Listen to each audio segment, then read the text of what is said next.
الحمد لله نحمده ونستعينه ونستغفره ونؤمن به ونتوكل عليه ونعوذ بالله من شرور أنفسنا ومن سيئات أعمالنا من يهده الله فلا مضل له ومن يضلله فلا هادي له ونشهد أن لا إله إلا الله وحده لا شريك له ونشهد أن سيدنا ومولانا محمدا عبده ورسوله صلى الله تعالى على خير خلقه محمد وعلى آله وأصحابه ومن تبعهم بإحسان إلى يوم القيامة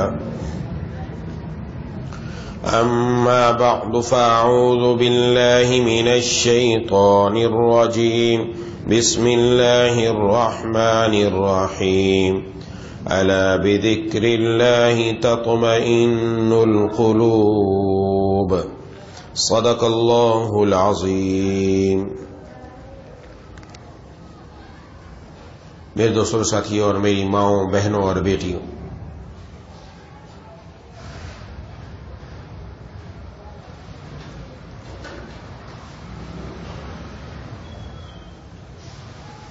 دنیا کے اندر ہم میں سے ہر انسان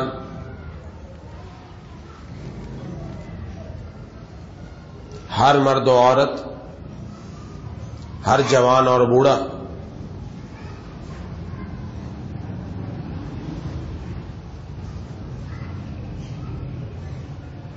اپنی زندگی کے اندر چین اور سکون اور اطمینان کی تلاش میں ہے۔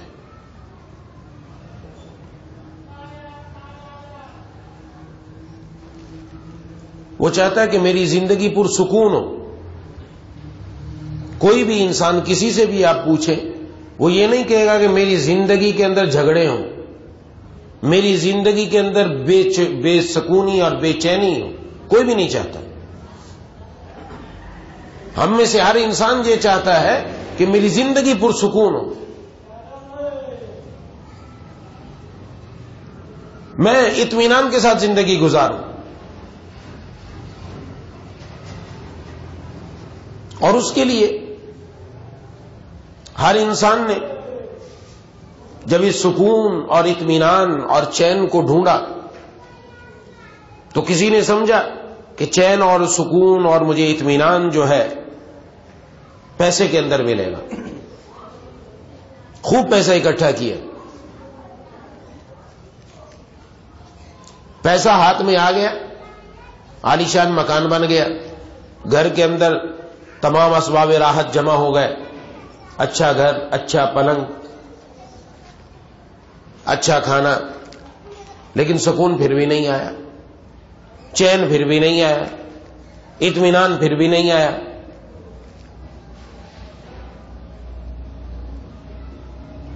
کسی نے سمجھا گناہوں کے اندر سکون ہے، نعوذ باللہ،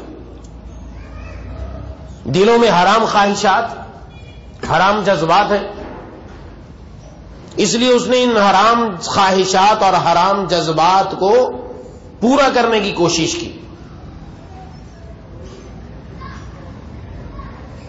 جب پورا کر لیا، سکون پھر بھی نہیں ملا، بلکہ بے چینی اور بے سکونی اور بڑھ گئی۔ اس وقت دنیا اس بے چینی اور بے سکونی میں مچھلی کی طرح تڑپ رہی ہے۔ ہمارے گھروں میں بھی یہی کیفیت ہے کہ گھروں کے اندر سکون اور اطمینان اور چین نہیں، گھروں میں بے چینی ہے، بے سکونی ہے۔ ترس رہے ہیں کہ ہمیں سکون مل جائے، اطمینان مل جائے، چین مل جائے، لیکن مل نہیں رہا۔ اللہ تبارک و تعالی نے 1400 سال پہلے محبوب کبریا خاتم الانبیاء صلی اللہ علیہ وسلم پر یہ آیت نازل فرمائی، الا بذکر اللہ تطمئن القلوب۔ کہ دلوں کا چین اگر تم نے ڈھونڈنا ہے، دلوں کا سکون اگر تمہیں ملے گا، دلوں کا اطمینان اگر ملے گا، تو اس کا ایک راستہ ہے، ایک سے زائد راستے نہیں، ایک ہی راستہ ہے۔ اور وہ راستہ کون سا ہے؟ فرمایا بذکر اللہ۔ تو اطمینان اور چین اور سکون کے خزانے اگر ہیں تو وہ اللہ کی یاد میں ہیں۔ اللہ کی یاد سے چین اور سکون کے خزانے ملیں گے۔ اور اللہ کی یاد کیا ہے؟ اللہ کی یاد یہ مطلب نہیں ہاتھ میں تسبیح پکڑ کے بیٹھ جائیں سبحان اللہ سبحان اللہ الحمدللہ الحمدللہ بس یہ کریں۔ اللہ کی یاد کا مطلب کیا ہے؟ یہ ایک عنوان ہے، ذکر اللہ عنوان ہے، اس عنوان کے آگے کچھ باتیں ہیں۔ اللہ کی یاد ایک مثبت بھی ہے، ایک منفی بھی ہے۔ مثبت یاد کیا ہے؟ جو اللہ نے کرنے کا کام کہا وہ کیا جائے، نماز کا حکم دیا پڑھی جائے، روزے کا حکم دیا رکھا جائے، حج کا حکم دیا کیا جائے۔ اور منفی عبادات اللہ نے جس چیز سے روکا اس سے رک جائے۔ گانا نہ سنے، ڈرامے نہ دیکھے، فلمیں نہ دیکھے، گندی ویب سائٹ پر نہ جائے، ہاتھوں میں موبائل لے کر اپنی زندگیوں کو برباد نہ کرے۔ جب یہ چیز آ جائے گی تو یقیناً بندے کو اطمینان ملے گا، یقیناً چین ملے گا، یقیناً سکون ملے گا۔ اور اس کو سمجھیں، ہمارا جسم خدا نخواستہ کوئی صبح کو اٹھا اور اس کے ہاتھ پر ورم تھا، ہاتھ پر ورم تھا، پاؤں میں ورم تھا، کسی بھی جگہ ورم بڑا موٹا ہو گیا وہ جگہ، اور صبح کو جب دوستوں نے دیکھا تو کہا مبارک ہو، موٹے ہو رہے ہو تم تو، کیا کھا رہے ہو آج کل؟ خاتون کو اس کی سہیلیوں نے دیکھا، گھر والوں نے دیکھا، کہا مبارک ہو، تو جواب کیا ملے گا کہ ایسی مبارک کو رکھو ایک طرف، میں تو تکلیف میں ہوں، میں تو پریشانی میں ہوں۔ بھئی تکلیف کیا ہے؟ ہاتھ موٹا ہو گیا، بھول گیا کیا ہوا تکلیف ہے؟ کہ تکلیف ہو رہی ہے، یہ اس پر مبارکباد دینے کی چیز نہیں، میرے اندر مسئلہ ہو گیا۔ کیا مسئلہ ہوا؟ کہ اندر پیپ بھر گئی ہے، اس کے اندر گندا خون ہے جس سے مجھے تکلیف ہو رہی ہے، ساری رات نیند نہیں آئی۔ بھئی اندر تو پہلے بھی خون تھا، اس جلد کے نیچے یہی ہے، پھر کیا ہوا؟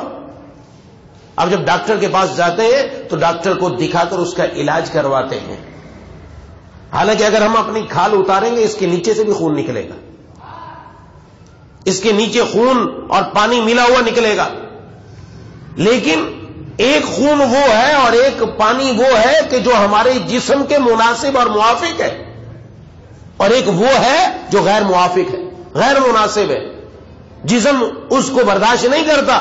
تو جب نامناسب چیز جسم میں پیدا ہو جائے تو جسم کو تکلیف شروع ہو جاتی ہے، اور جب جسم میں مناسب چیز ہو تو پھر جسم بڑھتا ہے، پھلتا ہے، پھولتا ہے، اور آدمی کو کوئی تکلیف نہیں ہوتی۔ اس کو دوسرے انداز میں سمجھ لیں آگے چل کر، آنکھ ہے انسان کی، اس کے اندر پانی ہے، اللہ تعالیٰ نے اپنی قدرت کے عجیب کرشمے اس آنکھ کے اندر رکھے، عجیب ہے۔ اگر اس آنکھ کو دیکھا جائے تو رب تعالیٰ کی عجیب قدرت ہے اس میں۔ اس آنکھ میں پانی ہے، اگر اس آنکھ میں تیل چلا جائے، اس آنکھ کے اندر صابن چلا جائے، پانی کے ساتھ مل کر نہاتے ہوئے، سر پہ بالوں پر شیمپو لگائے، شیمپو آنکھ میں چلا گیا، تکلیف ہونا شروع ہو جاتی ہے۔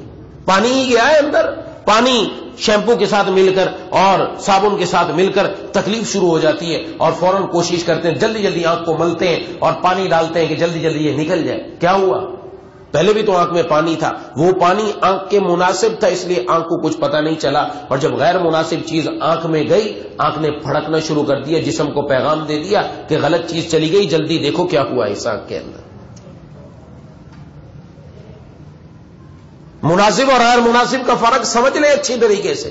گھر میں خواتین بیٹھی ہیں، سر پہ دوپٹہ نہیں ہے، آزاد بیٹھی ہیں، گھر میں شوہر بیٹھا ہے، شوہر کے ساتھ گپ شپ ہو رہی ہے، والد کے ساتھ بیٹھی ہے بیٹی، گھر کے اندر بھائی کے ساتھ بیٹھی ہے بہن، اس کو کوئی فکر نہیں، اچانک دروازہ کھلتا ہے اور کوئی اجنبی آدمی گھر میں داخل ہو جاتا ہے تو حیادار عورت فوراً بھاگ کر کمرے میں جا کے چھپ جاتی ہے اور اپنے جسم کو بھی چھپاتی ہے، اپنے سر کے اوپر دوپٹہ لے کر اپنے آپ کو چھپا لیتی ہے. وہ عورت چھپ گئی. کیا ہوا؟ پہلے بھی گھر میں مرد تھے، اب کیا ہوا؟ ان مردوں سے اس کو کوئی حیا نہیں آئی اور اس میں اس نے اپنے آپ کو لپیٹا نہیں، چھپایا نہیں. اور اب ایک آدمی آیا، یہ بھی تو بندہ ہے، اس سے کیوں چھپ گئی؟ اس لیے کہ پہلے جو لوگ تھے وہ مناسب تھے، موافق تھے، ان کے ساتھ دل لگی تھی. یہ وہ رشتے تھے کہ جن کے ساتھ مناسبت تھی، اس لیے اس کو محسوس نہیں ہوا. اجنبی آیا، غیر مناسب بندہ آیا، فوراً اپنے آپ کو چھپایا کہ غیر مناسب و موافقت نہیں ہے اس سے، ہمیں نامناسب لوگ ہیں.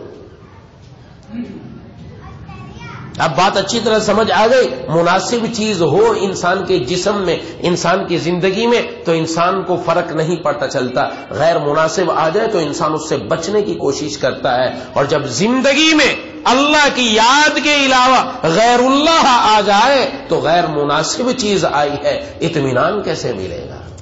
چین کیسے آئے گا؟ سکون کیسے ملے گا؟ آج ہماری زندگی میں یہی حال ہے. بیوی گھر میں ہوتے ہوئے شوہر کی نہیں ہے، غلط جگہ پر دیکھ رہی ہے، کہیں اور نظر ہے اس کی. اپنے آپ کو آزاد سمجھ رکھا ہے کہ ہم آزاد ہیں، ہم دنیا میں نہ اپنی مرضی سے آئے نہ مرضی سے جائیں گے. اگر کوئی آزادی کی بات کرتا ہے تو اپنی مرضی سے جا کر دکھائے. آنے کی تو بات چھوڑ دو، کیونکہ آنا تو ہے ہی نہیں اس میں ممکن. اب تو ایک مرتبہ آ گیا، اپنی مرضی سے جا کر دکھائے میں نے کیسے میں جانا ہے. نہ مرضی سے آ سکتا ہے نہ مرضی سے جا سکتا ہے. جو بندہ نہ اپنی مرضی سے آ سکتا ہے نہ مرضی سے جا سکتا ہے تو درمیان والی زندگی میں مرضی کیوں چلاتا ہے؟ وہاں بھی اسی کی مرضی کے مطابق زندگی گزارے جس کی مرضی سے آیا اور جس کی مرضی سے جائے گا. اس لیے یہ آج ہماری نوجوان نسل، آج ہمارے گھروں کے اندر جو کچھ ہو رہا ہے اس کی بڑی وجہ یہ ہے کہ ہم نے اپنی زندگی کے اندر غیر مناسب اور غیر اللہ اور غیر ذکر اللہ کو لے کر آئے. جس کی زندگی میں ذکر اللہ ہے، جس کی زندگی ذکر اللہ کے تابع چلتی ہے، اس کی زندگی میں سکون اور اطمینان کے خزانے آتے ہیں. اور جس کی زندگی میں غیر مناسب، غیر اللہ، اور جس کی زندگی میں ٹی وی، ڈرامے، بیہودہ تصاویر اور غیر آ جائے، شوہر کے علاوہ غیر آ جائے، نوجوان لڑکی کے دل میں غیر آ جائے، تو پھر اس دل کے اندر غیر اتنا آتا ہے کہ وہ بچی پھر اپنے باپ کا بھی قتل کر دیتی ہے. یہ 2-4 دن کی پہلے ہی خبر ہے کہ بچی نے اپنے باپ کو ہی قتل کر دیا، اس لیے کہ یہ مجھے میرے یار سے نہیں ملنے دیتا.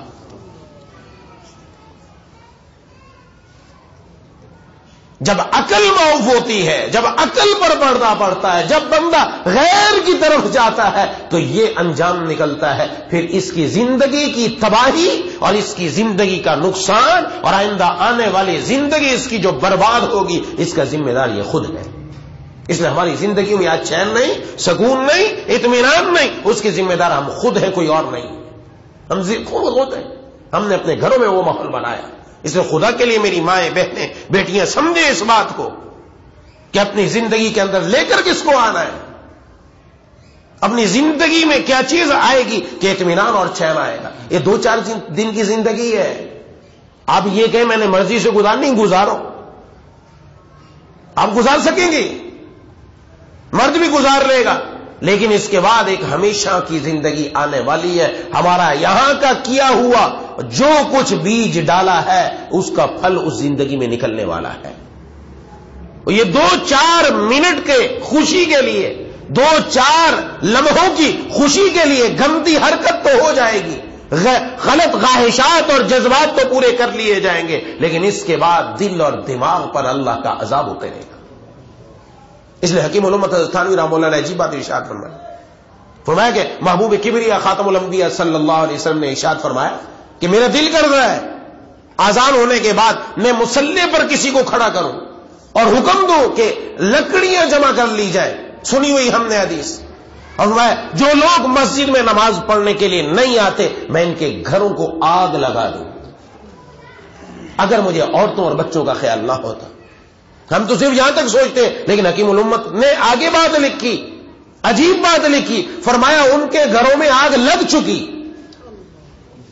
آگ لگ چکی ہے. محبوب کا فرمان ہے وہاں تو فرمایا دل کرتا ہے لیکن لگ چکی. جس کی زندگی میں نماز نہیں اس کے گھر میں آگ لگ چکی ہے, اس کے گھر میں سکون نہیں آ سکتا, وہ جل رہا ہے. چاہے وہ نوجوان ہو, چاہے وہ بوڑھا ہو, چاہے وہ مرد ہو یا عورت ہو, ان کے گھروں میں آگ لگ چکی اور وہ جل رہے ہیں اس آگ کے اندر. اس لیے ان کو کوئی نظر نہیں آتا ہم کدھر جائیں. یہ کوئی معمولی بات نہیں. ابھی میں نے نماز کی بات کی, اور نماز سے ہٹ کر جب بندے کی زندگی پوری غیر کے در پر ہو جائے گی, غیر اللہ کی طرف چلی جائے گی, تو وہاں سکون کہاں سے آئے گا, وہاں اطمینان کہاں سے آئے گا, وہاں چین کہاں سے ملے گا. اپنی زندگیوں میں ہم چین کو ڈھونڈتے ہیں. وہ دین جس نے دنیا کے اندر عورت کو عزت بخشی ہے, آج وہی عورت اللہ تعالی کے حکموں سے آزاد ہونا چاہتی ہے. جس معاشرے کے اندر عورت کی کوئی قدر و قیمت نہ تھی, زندہ درگور کر دیا جاتا تھا, زندہ مار دیا جاتا تھا, اس کو آ کر اسلام نے تحفظ دیا. اس کو آ کر اللہ اور اس کے رسول نے صلی اللہ علیہ وسلم نے وہ احکامات بتائے کہ عورت کو اتنا اونچا مرتبہ کر دیا, اتنا اونچا کہ عورت اگر ماں ہے تو قدموں میں جنت رکھ دی, اگر بہن ہے یا بیٹی ہے اس کی پرورش پر جنت رکھ دی, اور اگر بیوی ہے تو اللہ نے قرآن میں اس کی سفارش نازل فرما دی. اور کیا چاہیے تھا اس کو؟ لیکن پھر بھی یہ آزاد ہونا چاہتی ہے, پھر بھی اپنی زندگی کو برباد کرنا چاہتی ہے. تو برباد کر لے, اس کی زندگی صرف دنیا کی نہیں آخرت کی بھی برباد ہوگی. اور سوچ سمجھ کر قدم اٹھائے جو شخص, جو انسان, جو مرد یا عورت دنیا کی آگ برداشت نہیں کر سکتا, وہ جہنم کی آگ کو برداشت نہیں کر سکتا. دل میں خیال آئے تو پھر ذرا چند لمحوں کے لیے گھر کے اندر چولہا جلا کر اس پر اپنے ہاتھ کو رکھ کر دیکھیں یہ برداشت کرتا ہے کہ نہیں. اس پر اپنی انگلی رکھ کر دیکھے یہ برداشت کرتا ہے کہ نہیں. جیسے ہی عورت گھر میں کھانا پکا رہی ہے, غلطی سے بھی اگر گرم چیز سے ہاتھ لگ جائے فوراً ہٹا لیتی ہے. اس لیے اس گرمی کو یہ برداشت نہیں کر سکتی, اس گرمی کو برداشت نہیں کر سکتی. جب اس گرمی کو نہیں برداشت کر سکتی, اس آگ کو برداشت نہیں کر سکتی, تو جہنم کی آگ کہاں سے برداشت ہوگی؟ کبھی یہ بھی سوچ لینا چاہیے. تو دنیا کے حرام مزے, حرام لذتیں, حرام تمنائیں, انہوں نے ہی ہماری زندگیوں کے اندر یہ بے سکونی اور بے چینی پیدا کی. ان کی وجہ سے ہماری زندگیوں سے سب چیز نکل چکی ہے. اور مومن کو جو چیز موافق آتی ہے وہ مومن کو اللہ کا ذکر موافق آتا ہے. اس لیے بزرگوں نے لکھا ہے جو سچا مومن ہوگا, جو اللہ تبارک و تعالیٰ پر ایمان لانے والا ہے, اس کو کبھی گناہ راس نہیں آتا. گناہ اس وجہ سے راز نہیں آتا, غیر مناسب ہے. اس کی زندگی مچھلی کی طرح تڑپنے لگتی, مچھلی کی طرح بے چین ہو جاتا ہے, اور جب تک تڑپ تڑپ کر اللہ تبارک و تعالیٰ کے دریائے رحمت میں غوطہ نہ لگا لے. اور اگر مومن کو یا کسی مسلمان مرد یا عورت کو اگر گناہ راس آ رہا ہے, یہ اس کی نعوذ باللہ بدبختی کی علامت ہے. مومن کو گناہ راس نہیں آتا. ادھر اگر اللہ کی نافرمانی ہو گئی, انسان ہونے کے ناطے کی نہیں, اس کا ارادہ نہیں تھا, اپنے آپ کو بچانا تھا, ہو گئی, فوراً اللہ کی طرف سے کوئی نہ کوئی پکڑ آ جائے گی, فوراً رب تعالیٰ کی طرف سے کوئی نہ کوئی بہانہ ایسا پیدا ہو جائے گا, اس کو اللہ کی طرف آنے کی توفیق مل جائے گی, توبہ کر لے گا, معافی مانگ لے گا, رب تعالیٰ کی طرف آ جائے گا. اور اگر ایسا نہیں ہے تو پھر اس کی زندگی بدبختی کی علامت ہے. اس لیے اس بات کو سمجھے کہ ہماری زندگیوں کا رخ کس طرف ہے. آج کے دور میں بھی ایسی خواتین موجود ہیں, ایسی خواتین موجود ہیں کہ جو آج کے دور میں بھی رابعہ بصریہ ہیں. ایسی ایسی خواتین موجود ہیں دنیا کے اندر. ہم یہ نہ سمجھے کہ یہ دنیا خالی ہے, خالی نہیں ہے. ہر وقت ہر جگہ پر اللہ تبارک و تعالی کے کچھ پیارے موجود رہتے ہیں, اللہ کے نام لینے والے اور اللہ پر جان قربان کرنے والے, ایک ایک سانس اللہ پر فدا کرتے ہیں, مردوں میں بھی عورتوں میں بھی. یہ نہیں ہے کہ جو دنیا سے کوئی اللہ والا چلا گیا, کوئی اللہ کا نیک بندہ چلا گیا, اس کی کرسی خالی ہو جاتی ہے. فرمایا نہیں, اس کی کرسی پر اللہ اسی وہ کسی دوسرے بندے کو بٹھا دیتے, خالی نہیں ہوتی. یہ سلسلہ قیامت تک ہے. فرمایا اللہ تعالیٰ نے قرآن کریم میں فرما دیا اتقوا اللہ, اور اس کے ساتھ تقویٰ کیسے ہے, کونوا مع الصادقین, سچوں کے ساتھ رہو. اگر سچے قیامت تک نہ ہوتے تو پھر اللہ تعالیٰ نے کیوں فرما دیا سچوں کے ساتھ رہو؟ جب سچوں کے ساتھ رہنے کا حکم دیا تو قیامت تک سچے پیدا کرتے رہیں گے, آتے رہیں گے. لیکن ہم ایسے ماحول میں جانے کے لیے تیار نہیں ہوتے. خواتین کے لیے بیانات سننا، خواتین کے لیے اللہ کے نیک بندوں کی کتابیں پڑھنا، یہ ان کی صحبت کے قائم مقام ہے. ان کو اللہ تبارک و تعالی وہی چیز عطا فرما دیتے جو مردوں کو بیانات میں جانے سے اور نیک لوگوں کی صحبت میں جانے سے ملتا ہے، بشرطے کہ ارادہ کر لیں. اس لیے خواتین کو سوچنا چاہیے ان کی زندگیوں کا رخ کس طرف ہے. آیا وہ ہمیشہ ہمیشہ دنیا کے لیے آئی یا انہوں نے آخرت میں بھی جانا ہے؟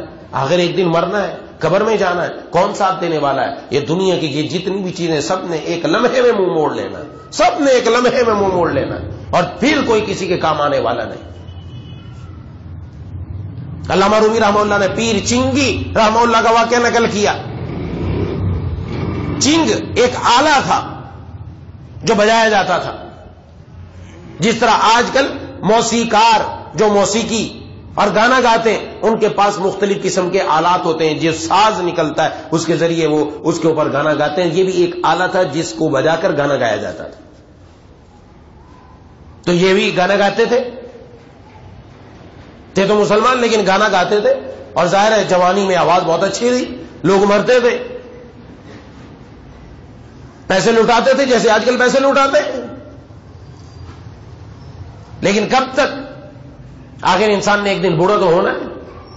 جب بوڑھا ہوگا آواز بدھی ہو جائے گی، آواز ویسی نہیں رہے گی جیسے جوانی میں خوبصورت تھی. سمجھ لینا چاہیے آج اگر خوبصورتی ہے تو ایک دو دن کی ہے، اس کے بعد یہ جانے والی ہے. کوئی بھی کسی بھی چیز کو دنیا میں بقا نہیں. جو اپنی خوبصورتیوں پر فخر کرتے یہ سب ختم ہونے والا ہے. جتنے یہ حسین اور اچھے چہرے ہیں یہ سب کے سب جب قبر میں جاتے مٹی میں مل جاتے ہیں اور کچھ بھی حسن نظر نہیں آتا، پھر سب ختم ہو جاتا ہے. تو اب جب جیسے جیسے بڑھاپا آیا پیر چنگی کا، ویسے ویسے لوگوں نے ساتھ چھوڑنا شروع کر دی. اب آتا نہیں کوئی، اب کون سنے گا آگے آواز؟ آواز کے تو عاشق تھے، آواز کے پیچھے تھے. تو دنیا کے اندر جب انسان کسی سے عشق کرتا ہے تو وہ سب کے سب دنیا سے جانے والے ہیں، اس لیے یہ عشق ہی بیکار ہے. اگر کرنا ہے تو اس ذات سے کیا جائے جو ہمیشہ سے ہے، ہمیشہ رہے گی، تاکہ اس کے ساتھ جب تعلق جڑے گا تو پھر وہ اللہ تبارک و تعالی اس بندے کو قبر میں بھی محفوظ رکھتے ہیں. جنہوں نے اپنی زندگیاں اللہ پر فدا کر دی. شہداء کے بارے میں اللہ تعالیٰ کا قرآن کریم میں اعلان ہے کہ ان کو مردہ بھی نہ کہو بلکہ مردہ بھی گمان مت کرو، یہ زندہ ہے کیونکہ انہوں نے اپنی زندگی رب پر فدا کی. لہذا اللہ تبارک و تعالی خود حیات ہے، جنہوں نے اپنی زندگی فدا کی اللہ نے ان کی زندگی کو بھی باقی رکھا، ان کو مردہ کہنے کی بھی بلکہ گمان کرنے کی بھی اجازت نہ دی. اب جب لوگوں نے ساتھ چھوڑ دیا پیر چنگی کا تو فاقوں پر فاقوں کی نوبت آئی، یہاں تک کہ ایک دن مدینے کے قبرستان میں جا کر لیٹ گئے ایک ٹوٹی ہوئی قبر میں کہ بس اب موت ہی آنی ہے، اب اس کے علاوہ کچھ بھی نہیں ہونا، اب مرنے والا ہوں، اب تو کچھ بھی نہیں ہونے والا. جا کر لیٹ گئے اور وہاں روئے. ساری زندگی اللہ کی نافرمانی تھی، اب آخری وقت سمجھ کر اس میں اللہ سے رویا کہ یا اللہ میں نے جن سے دل لگایا سب نے ساتھ چھوڑ دیا، ایک آپ کی ذات تھی جس سے میں دل لگاتا. بہت رویا، سچی توبہ کی.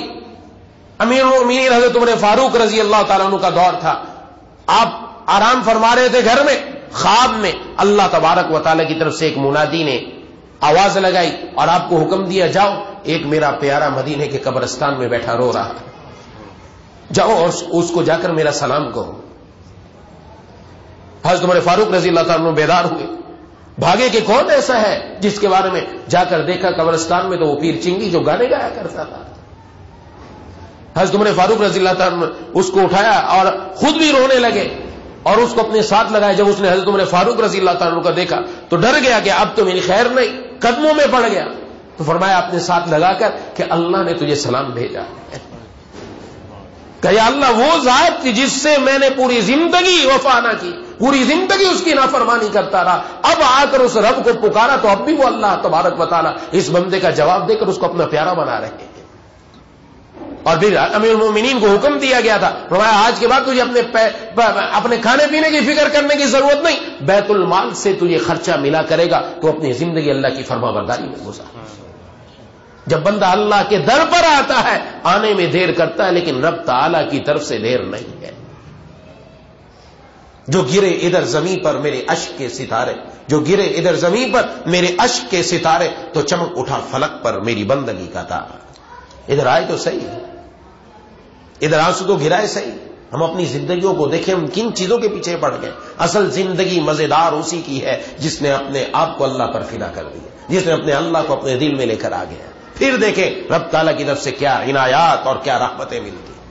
اور یہ چند دن کی جو زندگی یہ اللہ تعالیٰ نے دی، یہ اس لیے نہیں کہ رب کی نافرمانی کی جائے، اس لیے دی ہے کہ اس زندگی کے اندر ہم اچھا بیج ڈالیں، اور اچھا بیج ڈال کر کل آخرت میں اور قیامت کے دن ہمیں اس کا اچھا پھل مل جائے۔ دعا ہے کہ اللہ تعالیٰ مجھے اور آپ کو ان باتوں پر عمل کرنے کی توفیق نصیب فرمائے۔ وآخر دعوانا ان الحمدللہ رب العالمین۔ بسم اللہ الرحمن الرحیم، الحمد للہ رب العالمین، الرحمن الرحیم، مالک یوم الدین، ایاک نعبد و ایاک نستعین، اهدنا الصراط المستقیم، صراط الذین انعمت علیہم غیر المغضوب علیہم ولا الضالین۔ اللهم صل علی سیدنا مولانا محمد وعلی آل سیدنا مولانا محمد وبارک وسلم۔ یا الہ العالمین، ہم سب کے تمام صغیرہ کبیرہ گناہوں کو معاف فرما دیجیے۔ یا الہ العالمین، ہم سب کو اپنے پیاروں میں شامل فرما لیجیے، کسی کو محروم نہ فرما۔ یا الہ العالمین، ہمارے دلوں کو بدل دے، ہماری سوچ کو بدل دے، ہماری فکر کو بدل دے۔ یا الہ العالمین، ہمیں گناہ کا موقع بھی نہ ملے، یا اللہ گناہ کے موقعوں سے بھی ہم سب کی حفاظت فرما۔ اے الہ العالمین، اگر انسان ہونے کے ناطے گناہ ہو جائے فوراً توبہ کی توفیق عطا فرما دے۔ جتنے بھی حاضرین موجود، جتنی بھی خواتین موجود، ہم سب کے دلوں میں جتنی جائز تمنا ہے سب پوری فرما دیجیے، کسی کو محروم نہ فرمائی۔ اللہم کل خیر لکل مسلم ومسلمہ، اللہم ارحم امت محمد صلی اللہ علیہ وسلم۔ ربنا تقبل منا انک انت السمیع العلیم وتب علینا انک انت التواب الرحیم۔ صلی اللہ تعالی